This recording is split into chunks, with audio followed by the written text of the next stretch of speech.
Hello everyone, my name is Jennifer Long from Sew a Story. Come and join me inside the Sew a Story Pattern Club to make this cute bat candy apple just in time for the holidays. And we'll also talk about a couple other fun things. Come on in and join me.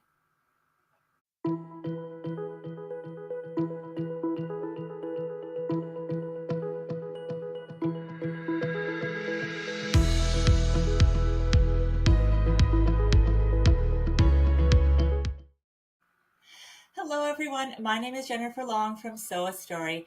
I'm an early childhood educator turned Riley Blake fabric designer, and I am so excited to be here this September to share with you this adorable and original bat candy apple pattern. Can you just imagine having a stuffed bat candy apple at every place setting, or maybe in the center of your table, at your entrance? Oh my goodness, upside down like a bat candy apple. These are so fun and easy to make. They're quite addicting and healthy. So come on in and we're going to work on these together. If you want this pattern, it's an exclusive pattern inside the Sew a Story Pattern Club. And you can get two patterns. You're going to get this pattern this month and Little Witch herself quilt pattern this month, all for less than the cost of just one pattern. It is an amazing deal, and I really hope that you will come on in and join us. So let's make this bat candy apple together. Okay, let's go through what we need first. So you're going to need the pattern. So you're going to come into the Sew a Story Pattern Club. I'll put the link below. Again, you can join it for the monthly membership or the annual membership. I do want to tell you one thing, full disclosure, that for 2024, this is the pricing. However, we are looking at adding to this pattern club and making it just amazing, even more than it is in 2025. So I cannot promise that the price is staying the same. However, if you get in on this ground floor pricing, it will always stay the same for you. So no matter what we add in the future, you will be locked in at the pricing that you come in. So the annual price is less than a pattern a month. It's $9.98, and the annual is $98, which is two free months plus less than a pattern a month. So it's just incredible. It's a steal. So come on in and join us. Inside, you'll be able to download the fully illustrated bat candy apple pattern. And the fabric requirements that you need are some cotton. Now I'm going to use my fabric collection for Riley Blake Designs. This fabric is called Little Witch. And this is a 10-inch stacker. You can, I want to use all the SKUs. So you can make one that has all the same SKUs, or you can do each wedge in like a patchwork candy apple, or you can make one from each. You do need a 4x16, so you can probably lay it out on a 10-inch square if you're careful, but just be aware of that. You might have to be a little scrappy. Some of the fabrics do have two inside a 10-inch stacker, so that will be helpful. Then you will need, that's okay, for the bat wing, for the bat wing, I'll have those. And then for the apple, I need 6 3.5 7-inch rectangles. So you might need a couple of those, and you'll just cut them out. I actually have mine cut out via the pattern already here, but we'll talk about how to do that in a second. The leaf, you need a piece of green felt, and I'm using like a wool blend felt here. I'll just get it a little bit more pressed, but I do like wool blend felt. This is like Benzie Designs, but you can use whatever felt you like. That's something that's non-fraying. Extra sew in stabilizer. I have so many things here. I'm just so excited. So, okay, we'll need these two stabilizers. So you're going to need a fusible fleece. I love to use Heat and Bond. I'll put the link in below. And that just gives your apple, well, I'll share the techniques of why it looks so well stuffed. Look at that. And this is part of the reason why. And then to get those bat wings, that are nice and strong, but still have like some movement in them, I'm using one of my favorite products, and it's Craft Extra Firm. It's a fusible as well stabilizer. Something for the apple stem. So this time I have a cinnamon stick. So yummy. But I'll go outside and get a twig. This one is a twig here, so either one is fine. You'll need stuffing. So I'm going to just use polyfill here the original fiber fill. So I'm going to use the polyfill. You need a turning tool because I'm a doll maker. I love a nice long pair of hemostats, and big secret, which I'll be able to tell you this month, but I'll tell you here first, is watch out for a new notion coming to the world through Radley Blake Designs and yours truly. You'll make sure you want to get that. And then you'll need, optional embroidery floss unless you're going to do this by hand, or you can do it on your machine. Okay, so we're just going to talk through some of the tips and tricks for this pattern, and I'll do a little bit of sewing with you, and then I can't wait to see the back candy apples that you make.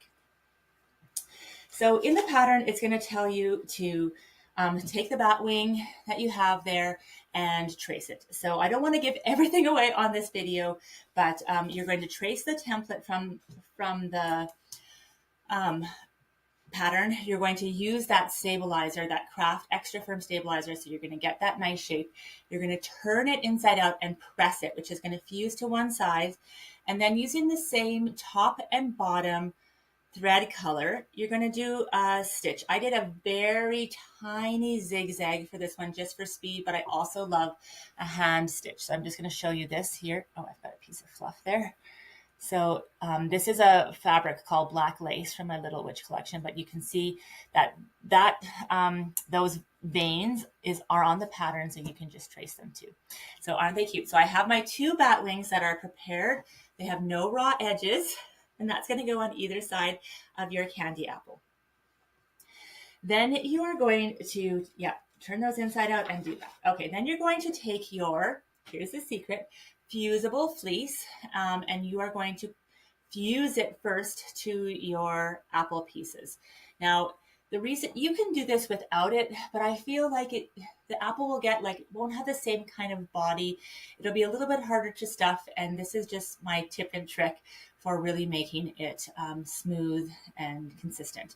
So you're going to take that and then cut out your shapes. You can either use, if you're part of the membership, there will be a download code in the pattern, I believe, for before I say that, for SVG cut files.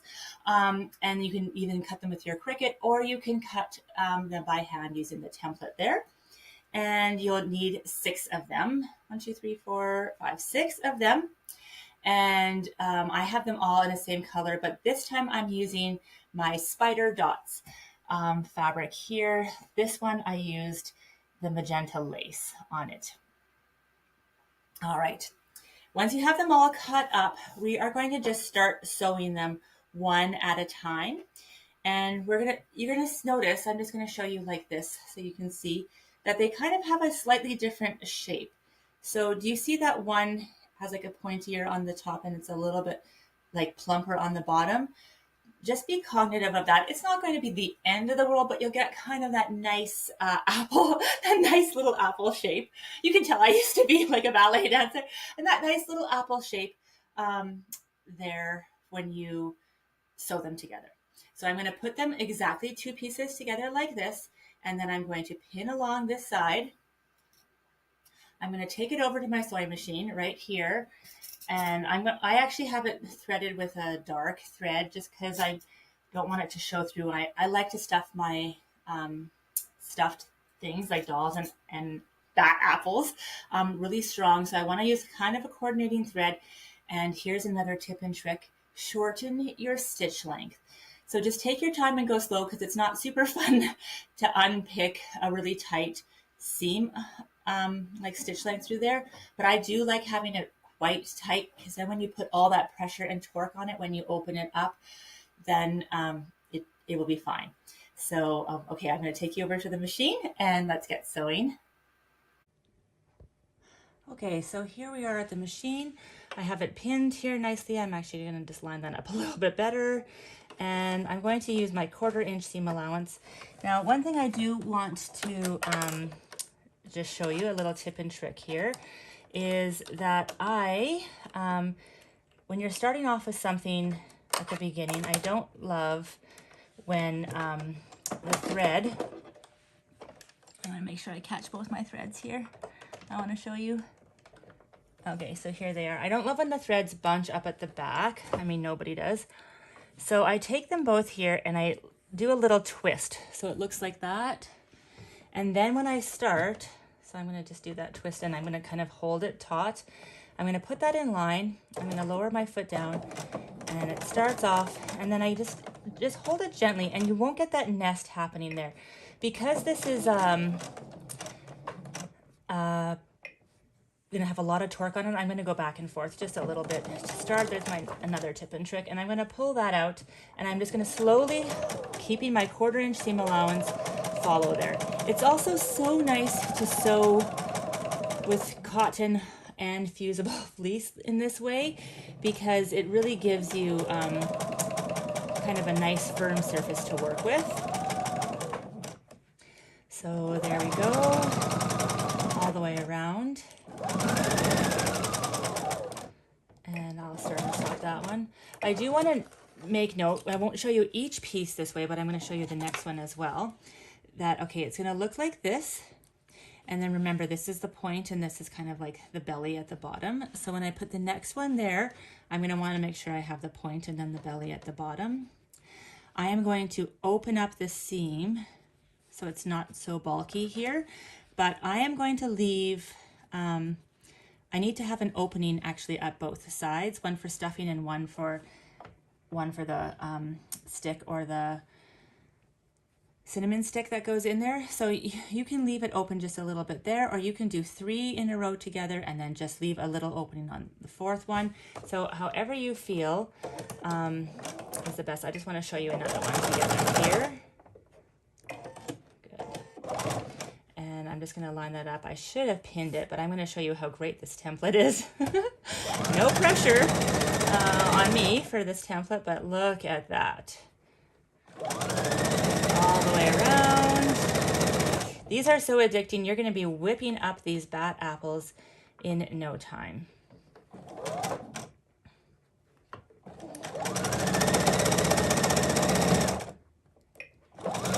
So it looks like that, and you're going to bring it back.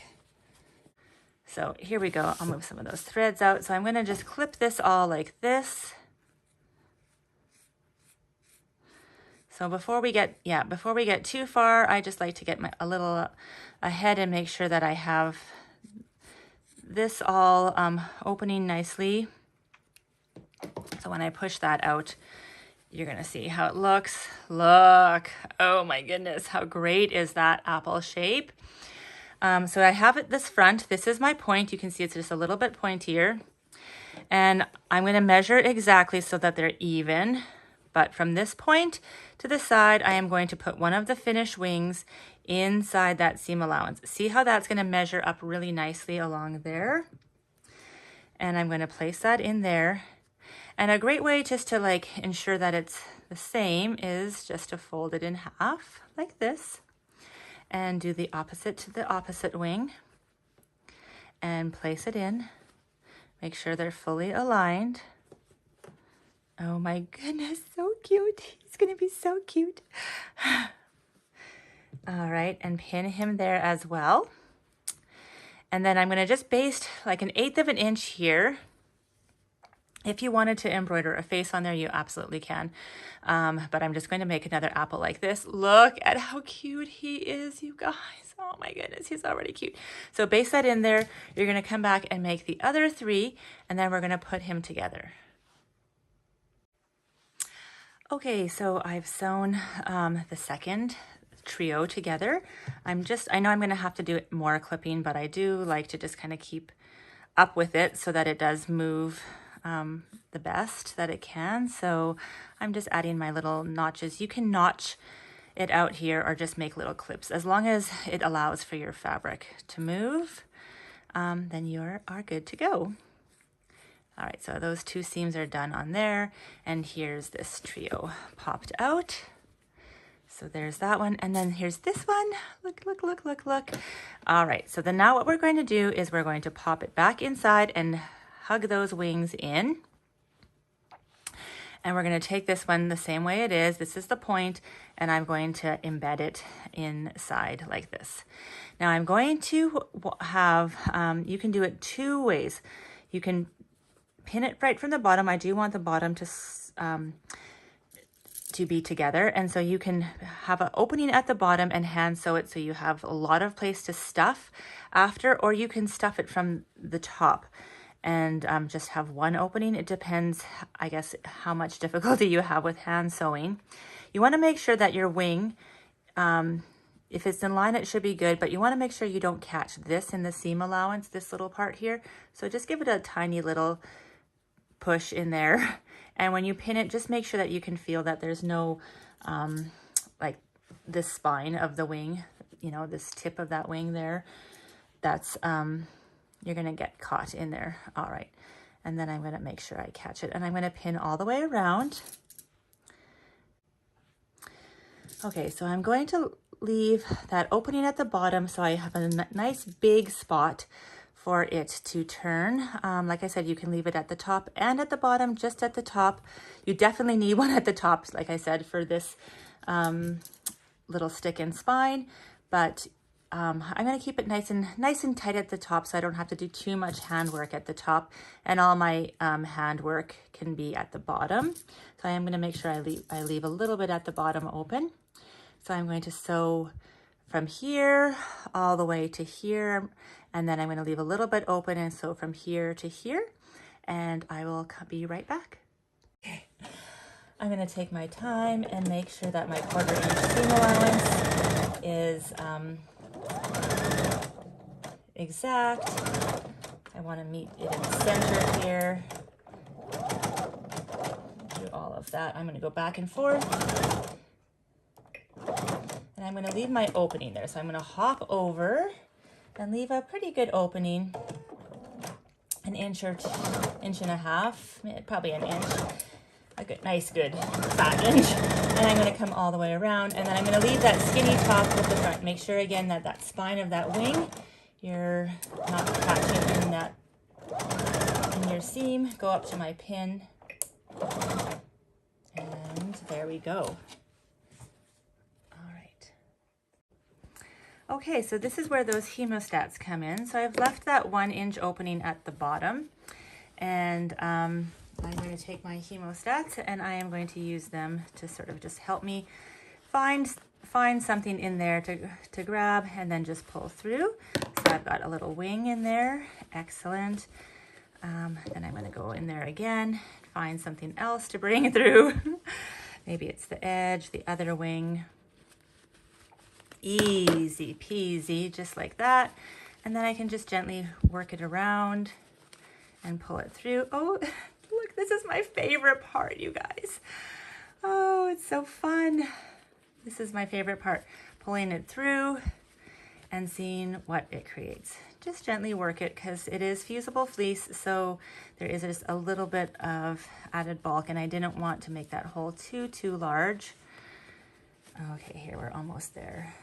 Good stuff. Look at that. Oh my goodness, yay. Okay, so there it is. So now we're going to stuff it from this bottom. I'm going to use my hemostats here, and I'm going to take that polyfill, and I'm going to stuff it from the bottom, and I'm going to push it in just like that. And I'm going to fill it pretty tight, and I want to keep pushing pretty tight until you know, you can't really see those crinkles anymore, right? So you're going to keep pushing. That what's going to surprise you is that you're going to probably use way more stuffing than you think, but you can see that it's already taking great shape. Once you have it like that, you're going to, before you get it too tight, you are going to take your cinnamon stick and work it in. Work it through that, and you can either hot glue it in place or just sew it in place. You're going to take your hand needle, take your prepared leaf. If you haven't prepared it yet, I did it the same way that I did the bat leaf with matching thread colors, and sew it all in there. Sew it in the bottom, and voila! You've got your bat candy apple. And there you have it, your very own bat candy apple. I cannot wait to see you make all of these wonderful stuffed, not edible, but fun treats in all the colors that you can think of. Thank you so much for joining me. Please don't forget to hop on over to the Sew a Story Pattern Club and get in today. grab your patterns, your monthly patterns, your quilt pattern, and your craft pattern. If you're looking for the fabric, again, I'll put the links down below. This is the Little Witch fabric collection that I designed for Riley Blake Designs, and I hope you have a wonderful month. I can't wait to see all that you create. Thank you from my heart, and bye for now.